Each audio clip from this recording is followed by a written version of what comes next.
যে অবস্থা, এই অবস্থায় কোনো মানুষই নিজেদের জীবনকে নিরাপদ না। সকালে যে একটা মানুষ ঘর থেকে বের হয়ে সন্ধ্যায় যে বাসায় সুস্থ স্বাভাবিকভাবে ফিরবে, সেই পরিস্থিতি আজকে বাংলাদেশে নাই। আমরা কার কাছে প্রত্যাশা করব? আজকে স্বাধীনতা বলেন, বাক স্বাধীনতা বলেন, গণতন্ত্র বলেন, সবগুলো শব্দ চুরি হয়ে গিয়েছে। এটার কোনো বাস্তব কোনো অ্যাপ্লাই নাই। গাজীপুরে যে আমাদের সাংবাদিক ভাই আসাদুজ্জামান তুহিনকে যে নির্মমভাবে হত্যা করা হয়েছে, তো আমরা এটা তীব্র নিন্দা এবং প্রতিবাদ জানানোর জন্য আজকে মূলত এখানে উপস্থিত হয়েছি।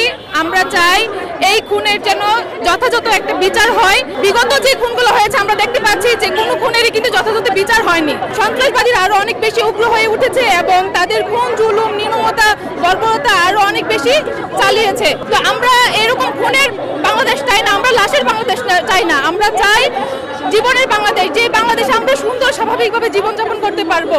বর্তমানে বাংলাদেশের যে অবস্থা, এই অবস্থায় কোনো মানুষই নিজেদের জীবনকে বাংলাদেশে স্বাধীন না, নিরাপদ না। সে তার অধিকার নিয়ে কথা বলতে পারছে না, কথা বললেই তাকে খুন হতে হচ্ছে, বিভিন্নভাবে তার উপর জুলুম করা হচ্ছে। সকালে যে একটা মানুষ ঘর থেকে বের হয়ে সন্ধ্যায় যে বাসায় সুস্থ স্বাভাবিকভাবে ফিরবে, সেই পরিস্থিতি আজকে বাংলাদেশে নাই।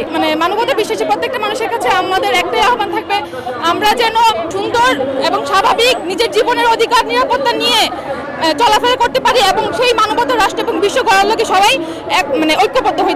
একটা রাজনৈতিক মহল উদ্দেশ্য প্রণোদিত ভাবে সাধারণ মানুষের আবেগকে কাজে লাগিয়ে ওরা সেই দিনের পর দিন বিভিন্ন জায়গায় সন্ত্রাস, অরাজকতা, অন্যায়, অবিচার, জুলুম করে যাচ্ছে। এখন আইন শৃঙ্খলা কারা চালাচ্ছে? রাষ্ট্রে যারা পরিচালনা করছেন, একটা পরিচালনা পর্ষদ আছে যেখানে আইনের প্রতিষ্ঠা হবে, যেখানে শৃঙ্খলা হবে, সবকিছু হবে, কিন্তু সেই জায়গাতেই সমস্যা।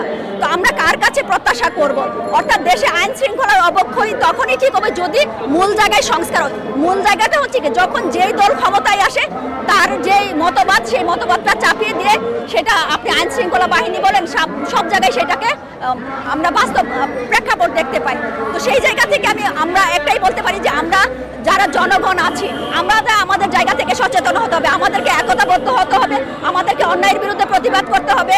জীবন তো ভাই একটাই, আজকে মরে গেলে কালকে আমি কি জবাবদিহি করবো? আজকে যে আপনাদের কলিগ আসাদুজ্জামান তুহিন ভাই দুনিয়া থেকে চলে গিয়েছেন, উনি কিন্তু একটা স্বপ্ন দেখেছিলেন, স্বাধীন বাংলাদেশের একটা স্বপ্ন দেখেছিলেন, বাক স্বাধীনতার একটা স্বপ্ন দেখেছিলেন। উনি ভেবেছিলেন যে আমি প্রাণ খুলে কথা বলতে পারবো, আমার সাংবাদিকতার পেশায় আমি প্রাণ খুলে কথা বলতে পারবো, আমার সাংবাদিকতার পেশায় আমি সত্য তুলে ধরতে পারবো।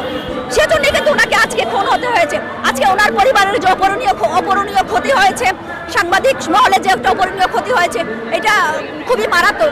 আমরা যারা জনসাধারণ আছি, সৈয়দ আল্লামা ইমাম হায়াত আলাইহি রাহমাত, সেই জন্যই বিশ্ব ইনসানিয়াত বিপ্লবের প্ল্যাটফর্মে সব ভাই বোনকে একাকার করে মানবতার যে রাজনীতি, মানবতার রাজনীতি কায়েম করতে চাচ্ছেন। অর্থাৎ সব মানুষ ভাই ভাই, মানবতার দুনিয়া চাই, এই যে স্লোগান, এই স্লোগানটাকে ভিত্তি করেই আমরা সব ভাই বোনদেরকে নিয়ে এগিয়ে যেতে, যেই দলেরই হোক, যেই মতবাদেরই হোক, যে আদর্শেরই হোক, আমাদের প্রথম পরিচয় আমরা হচ্ছে মানুষ।